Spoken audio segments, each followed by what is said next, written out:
Oke, di sini kita akan belajar mengenai yang pertama ada list, kemudian ada HTML media, lalu ada image. Baik, untuk list sendiri dia dibagi menjadi 3. Yang pertama ada description list, yang kedua ada ordered list, dan yang ketiga ada unordered list.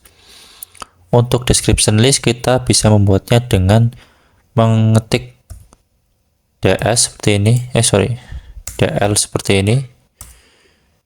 Kemudian dt untuk description termnya, misalkan ada nama, kemudian dd untuk descriptionnya ada misalkan Alwi Sahrul seperti ini.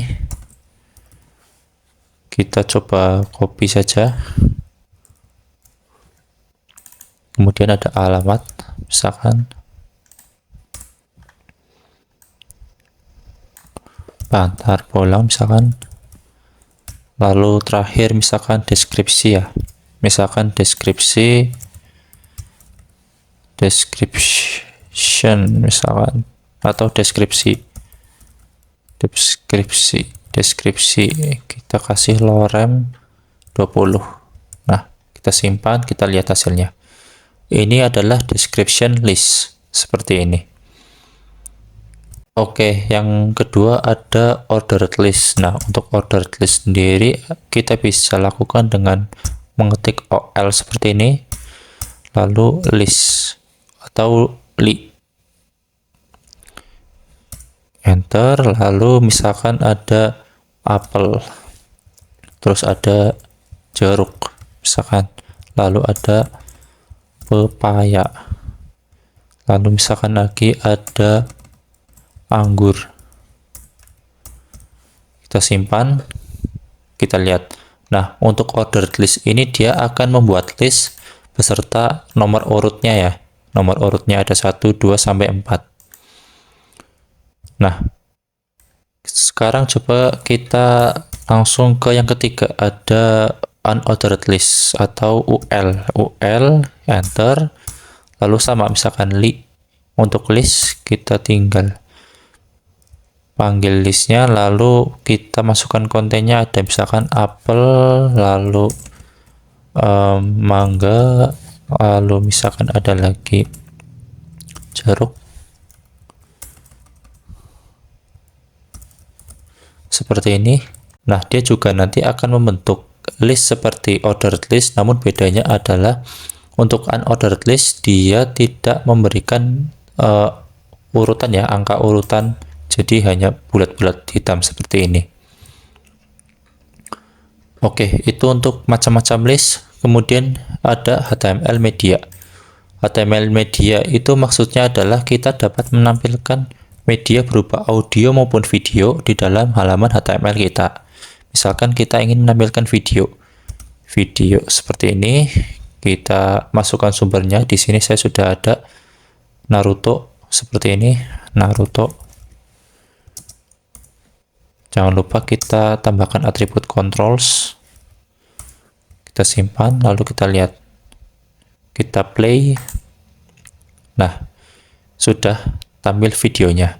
Ini memang tidak ada suaranya karena menghindari ini ya, menghindari kena copyright. Kemudian kita bisa lakukan yang sama, kita bisa memanggil audio seperti ini. Kita enter, kita masukkan sumbernya ada audio format MP3. Jangan lupa kasih controls, kita simpan. Nah, sudah ada, kita bisa langsung play.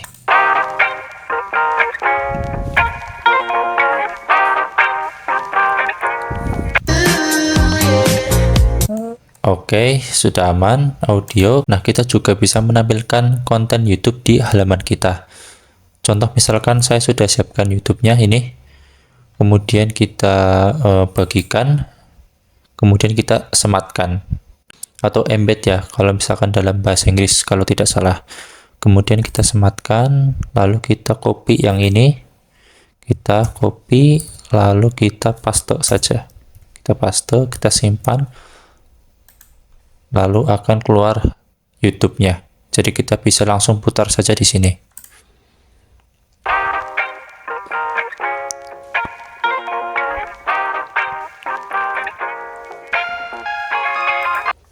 Oke ya, aman. Kemudian yang terakhir ada image. Seperti namanya, di image ini nanti kita bisa menampilkan gambar ya. Misalkan kita mau menampilkan gambar, berarti kita ketik img atau untuk image, kemudian kita cari sumbernya. Sumbernya saya sudah ada, ini image.jpg, image seperti ini. Kita simpan, lalu kita lihat hasilnya sudah muncul gambarnya. Di sini ada atribut bernama alt. Nah, alt ini berisi value berupa keterangan apabila image itu tidak berhasil ditampilkan. Misalkan ada error ataupun ada kesalahan, nanti yang akan ditampilkan adalah value dari atribut alt. Contoh misalkan apabila image ini rusak, broken atau bermasalah, kita akan kasih keterangan ini gambar awan. Kita simpan. Tidak nampak ya, karena memang gambar berhasil di load atau berhasil ditampilkan. Kalau misalkan kita ada yang disalahkan, ini i-nya kita hapus. Nah, otomatis kan berarti dia tidak ketemu ya, tidak ketemu file dengan nama ini. Nah, otomatis dia juga broken atau rusak. Kita langsung lihat hasilnya. Nah, ini ya kelihatan, ini gambar awan. Jadi alt yang tadi itu berfungsi untuk menggantikan gambar apabila gambar gagal di load atau gagal ditampilkan. Untuk image sendiri juga dia mempunyai atribut lain, yaitu width dan height. Width untuk lebarnya, katakanlah kita kasih lebar 300 pixel, kemudian ada height, katakanlah kita kasih panjangnya 200 misalkan, kita simpan. Nah, inilah hasilnya seperti itu. Selain menampilkan gambar di lokal atau yang dari komputer, kita juga dapat menampilkan gambar dari link. Contohnya di sini saya sudah ada link ya, link dari gambar yang tadi. Kita copy, kita paste di sini, ini kita hapus, kita paste di sini, kita simpan, lalu kita lihat hasilnya. Hasilnya akan sama seperti itu. Nah, buktinya adalah ketika kita inspect, nah, image yang terload adalah image dari link ini, seperti itu.